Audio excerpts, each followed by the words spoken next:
এখন Instagram Facebook খুললেই শান্তি শেষ। এক দুটো রিল দেখলাম, মনটা একটু ভালো হলো। তৃতীয় রিলেই হাজির পরোটা। স্ক্রিনে লেখা ফোন পে পরোটা। মানে কি, পরোটা না মোবাইল রিচার্জ? কিছুদিন পর নিশ্চয়ই আসবে গুগল পে ঘুগনি, ভারত পে বাটার নান, পেটিএম পাউরুটি। আর দোকানদারের নাম ডিজে অরুণ। নাম শুনে ভাবছো ডেক বাজাবে, লাইট জ্বলবে। না, লোকটা পরোটা বানায়। মিউজিক নেই, বেস নেই, শুধু তাওয়া। আগে মোবাইল খুললে ডিজে নিউক্লিয়া দেখতাম, এখন ডিজে অরুণ। ডিজে শব্দটার মানেই ভুলে গেছি। সেদিন বিয়েবাড়িতে একজন ডিজে গান চালাচ্ছিল। আমি বললাম, এই ডিজে, হয়ে গান বাজাচ্ছিস কেন? লজ্জা নেই? যা, গিয়ে পরোটা বানিয়ে আয়।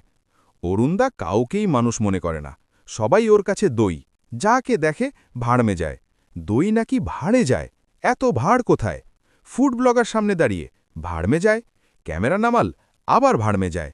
একজন তো এত রেগে গেল, আরেকটু হলে ভাড় ফাটিয়েই দিত। শুধু পরোটা বানিয়েই থামেনি, মাল্টি ট্যালেন্ট। একই ডায়ালগ সব জায়গায়। ফ্লাওয়ার নয়, ফায়ার। ফুল নয়, আগুন। দাঁত বের করে। মোবাইল খুললেই আগুন।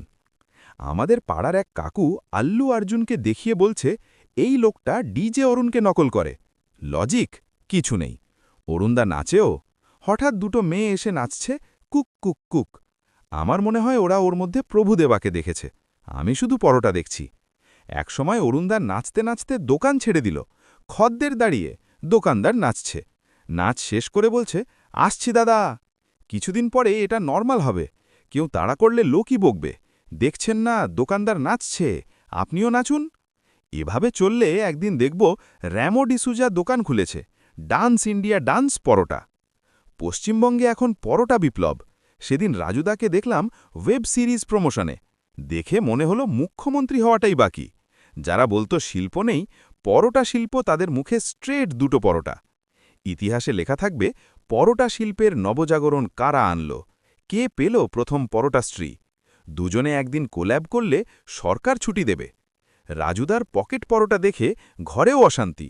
সেদিন মায়ের সঙ্গে ঝামেলা, মাকে আনলিমিটেড তরকারি দেয়নি।